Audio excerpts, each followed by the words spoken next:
अस्सलाम वालेकुम। आज हम mathematical techniques chapter number 9 differential equation में टॉपिक करेंगे टोटल डिफरेंशियल इक्वेशन। इसमें इसको सॉल्व करने का सेकंड मेथड हम करेंगे method of regrouping the terms, also called the solution by inspection method. अब method of regrouping the terms में क्या होगा कि when equation is exact then arrange the terms in such manner that each of the new group is an exact differential। अगर एक equation exact है तो आपने करना क्या है, उसको अरेंज करना है इस मेथड से, इस तरह से अरेंज करना है कि आप उसको किसी ना किसी डिफरेंशियल के फॉर्म में इजीली कन्वर्ट कर सकें एंड देन इजीली वो इंटीग्रेट भी हो जाएगा। लेकिन अगर इक्वेशन एग्जैक्ट नहीं है लेकिन इंटीग्रेबल है तो फिर इस केस में आपने इंटीग्रेटिंग फैक्टर अप्लाई करना है। अब किस तरह करेंगे इन दोनों केसेस को with the help of example करते हैं। फर्स्ट एग्जांपल है, सॉल्व करना है हमने cos x plus E x Y D X plus E X plus E Y Z D Z D Y plus E Y D Z equal to zero. तो general form क्या है, P D X plus Q D Y plus R D Z equal to zero, where P Q and R are cos X plus E x Y, E X plus E Y Z and E Y respectively. अब हमने check करना है कि क्या ये equation exact है या नहीं है। अगर एग्जैक्ट होगी तो ऑब्वियसली इंटीग्रेबल भी होगी। अब ये भी कर सकती हैं कि एग्जैक्टनेस चेक करने की बजाय वही मेथड फर्स्ट एग्जांपल का कि इंटीग्रेबिलिटी देख लें, उसी में आपको आइडिया हो जाएगा कि क्या ये इक्वेशन एग्जैक्ट भी है या नहीं। तो अगर आप देखती हैं एग्जैक्ट है तो एग्जैक्ट इक्वेशन हमेशा इंटीग्रेबल होती है।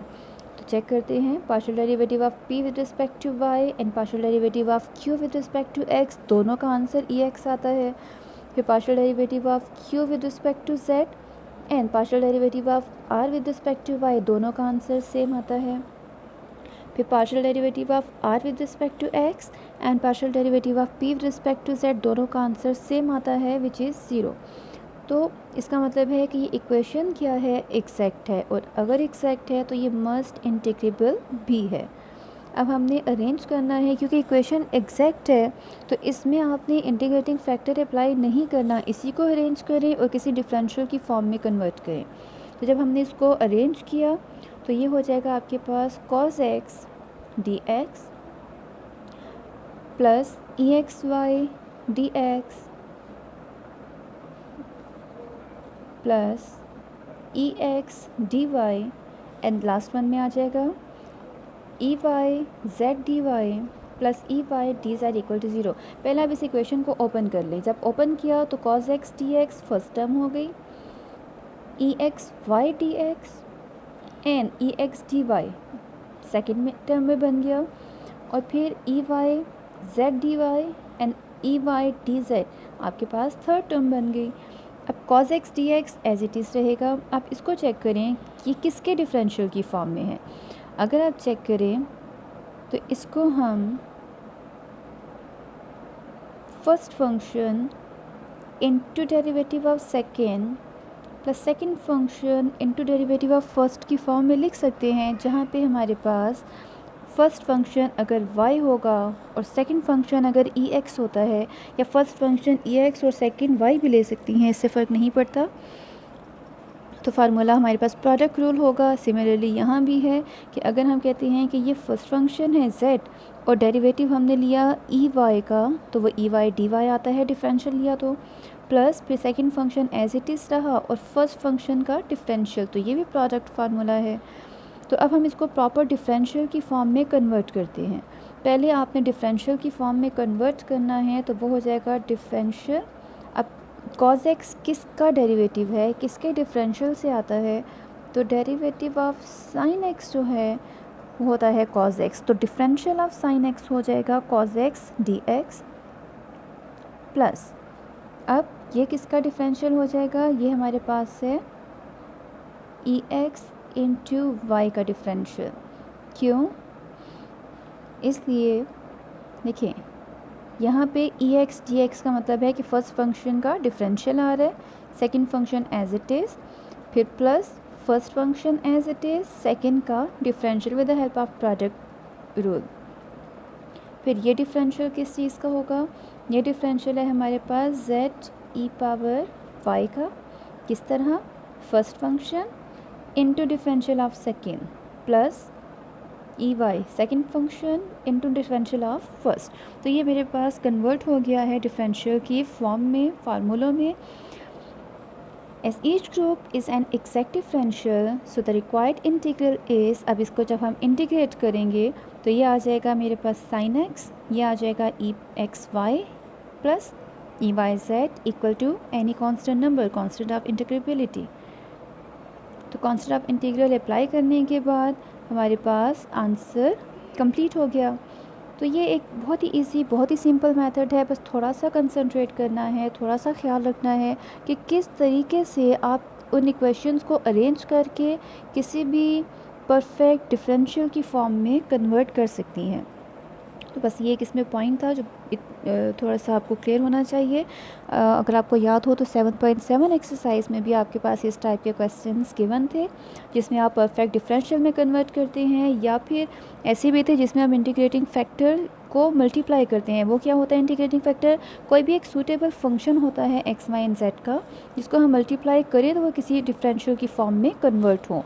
तो आपकी सेकेंड एग्जाम्पल क्या है कि अगर आपको एक फंक्शन गिवन है, आप चेक करें ये इंटीग्रेबल एंड एग्जैक्ट है या नहीं। ये तो केस हो गया जब फंक्शन एग्जैक्ट हो, तो ये मेथड करना है। अब इसमें p फंक्शन क्या है, इसको पहले y को b माइनस जेड के साथ x को b माइनस जेड से मल्टीप्लाई करें, अरेंज करें, फिर आपने लिखना है कि p function, q function and r functions किसके इक्वल हैं। Then condition of integrability, p की वैल्यू, बाकी इनके पार्शियल डेरिवेटिव्स प्लस q का फंक्शन, फिर इनके partial derivatives, r function and इनके पास पार्शियल डेरिवेटिव्स, इनको सिंप्लीफाई किया, ब्रैकेट्स को मल्टीप्लाई किया। जब आपने मल्टीप्लाई किया तो देखिए लाइक टर्म्स जो हैं विद अपोजिट साइन कैंसिल हो गई और इक्वल टू ज़ीरो आ गया। सो इट मीन्स कि हमारी ये एग्जांपल भी, हमारी ये इक्वेशन भी वो है इंटीग्रेबल है। लेकिन क्या ये एग्जैक्ट भी है, तो चेक करें। Partial derivative of q with respect to z आपको देता है -x, partial derivative of r with respect to y आपको देता है +x। ये वाला माइनस तो फार्मूले का है, तो ये से -x आ गया, इससे +x आ गया, वो इक्वल नहीं है। इसी तरह से यहाँ पे y आता है, यहाँ पे -y आता है। तो इसका मतलब ये हुआ कि ये वाली जो आपकी इक्वेशन है ये इंटीग्रेबल तो है लेकिन एग्जैक्ट नहीं है। तो ये केस था एग्जैक्टनेस के लिए। अब सेकंड केस है कि जब इक्वेशन एग्जैक्ट नहीं होती तो फिर हम क्या करते हैं, हम इस पे इंटीग्रेटिंग फैक्टर अप्लाई करते हैं। इंटीग्रेटिंग फैक्टर क्या होता है, इस इक्वेशन को मल्टीप्लाई करना या किसी भी ऐसे फंक्शन से मल्टीप्लाई करना जो उसको फिर एक परफेक्ट डिफरेंशियल की फॉर्म में कन्वर्ट कर ले। तो इसमें हमने फिर किससे मल्टीप्लाई किया, इसमें आपने 1/b minus Z X and Y function के साथ कंप्लीट इक्वेशन को मल्टीप्लाई करना है, या तो इससे डिवाइड कर दें या 1/b minus Z X and Y से मल्टीप्लाई कर दें एज एन इंटीग्रेटिंग फैक्टर। तो क्या होगा, इसमें टर्म्स कैंसिल हो जाएंगी। आफ्टर कैंसिलेशन यहाँ से आ गया dx/x, यहाँ से आ गया dy/y, यहाँ से आ गया dz/b माइनस जेड। अब आप चेक करें ये किसी के डिफरेंशियल की फॉर्म में लिखा जा सकता है या नहीं। तो इसको हम differential of log x, differential of log y की फॉर्म में लिख सकते हैं।